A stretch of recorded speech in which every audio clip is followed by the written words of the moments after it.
All right, let's get right into it. Today we're tackling one of the most powerful and frankly almost impossible sounding statements in the entire Bhagavad Gita. And that is the idea that knowledge can literally burn karma to ashes. So what we're going to do is decode exactly how an internal shift in your mind can completely neutralize the residue of all your external actions.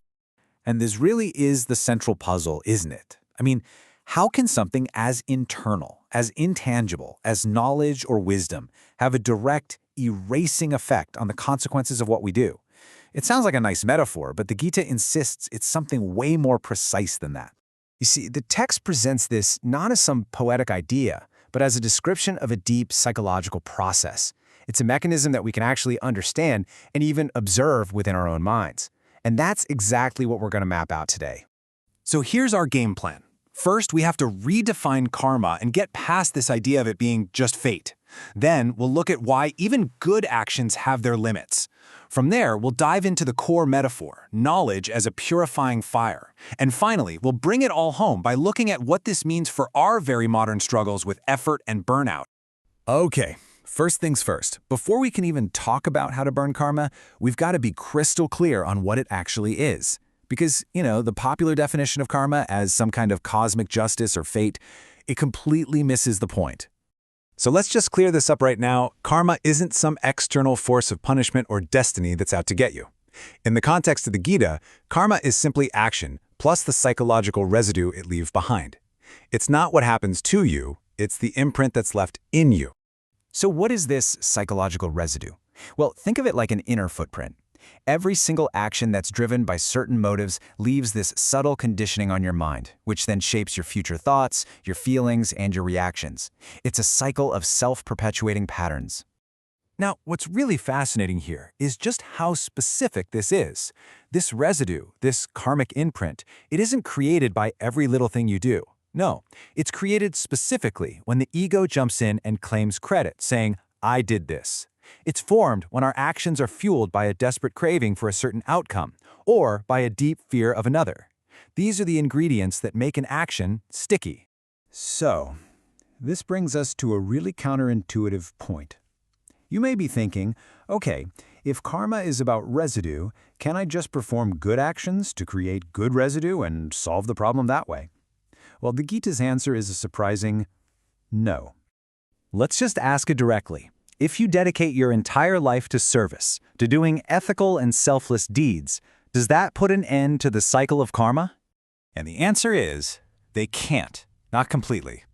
Now, selfless action is hugely important. It refines the mind, it absolutely reduces the negative karmic residue, but it doesn't eliminate the actual mechanism that creates the residue in the first place. And here's why. Even in the best good deed, that little thought, wow, I did a good thing, still centers and reinforces the ego. That sense of moral pride, feeling good about yourself for being good, that can become its own form of attachment. And even a tiny, subtle expectation of a reward, even if that reward is just feeling good, still conditions the mind. The basic structure of ego and result is still there. So if action alone, even really good action, can't stop the cycle, what on earth can? This is where the Gita introduces its most radical solution. It's not about a different kind of action, it's about a different kind of seeing. And it describes this with the incredibly powerful metaphor of fire. And here it is, the central verse.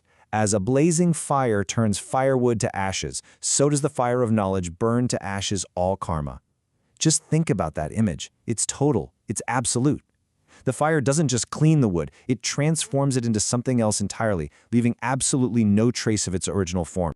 This table really gets to the core of the psychological shift. See, on one side, without knowledge, your inner stance is always, I am the doer.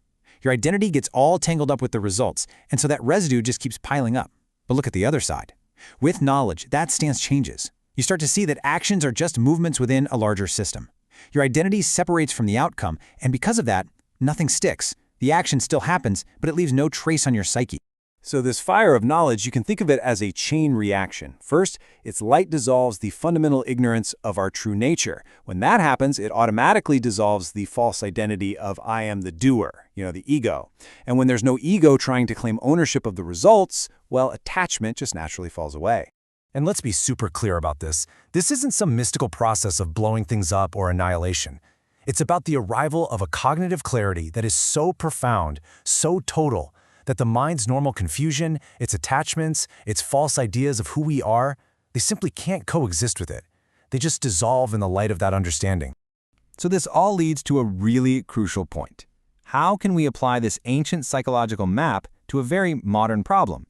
That feeling of being completely exhausted and trapped even when we feel like we're trying our absolute best. Seriously, think about it. We see this everywhere. People who are so dedicated, who work incredibly hard, who try to do the right thing day in and day out, yet they feel drained, burnt out, and stuck in some kind of loop. Why doesn't all that effort lead to a feeling of freedom?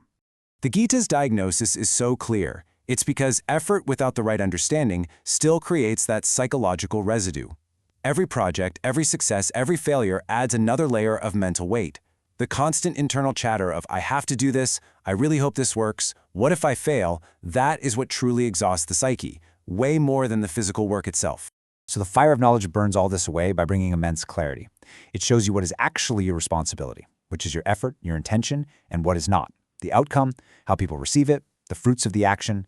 It draws a clear line in the sand, and that frees up enormous amounts of mental and emotional energy that were just being wasted on worry and attachment. So at the end of the day, it all comes down to this simple, profound distinction. Action without knowledge binds you.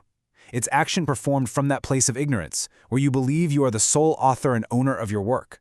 But knowledge guiding action, that liberates you. When that very same work is guided by clear seeing, it actually becomes a source of freedom. And this leaves us with a final provocative thought to really sit with. If all the things you do, all the things you achieve, and all the roles you play were no longer the source of your identity, what would be left? The Gita suggests that what's left is the very freedom we've been looking for all along.